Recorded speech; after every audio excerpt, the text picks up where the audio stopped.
Assalaamu calaykum.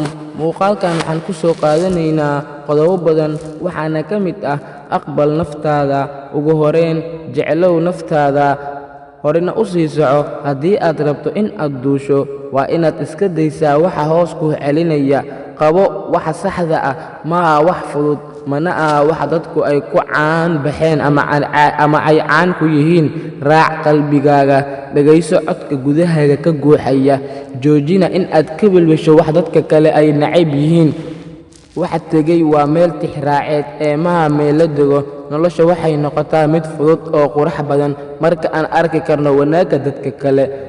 Samee horumar, ha sameynin cudurdaaro. Raadi ixtiraam ha raadinin digtoonaan. Ha u ogolaanin xusuusahaagii hore in ay xadidaan suurtagalnimada mustaqbalkaagii. Qof khayr rajeeya noqo mar waliba, hana joogsanin.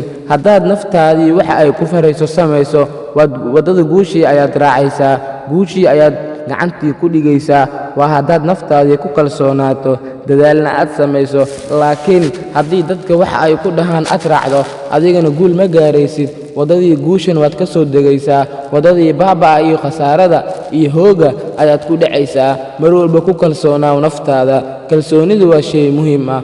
Horey u soco, horumarkaaga ka fikir, soo bandhig waxay dadku jecel yihiin. U fikir si fiican, oo u fikirin si qaldan. Caqligaagii tamaam ka soo dhig, ha noqonin sida carruurtii oo kale. Mar walba noqo qof dantiisii ka fikira, mustaqbalkiisii fiiriya, horumarna leh.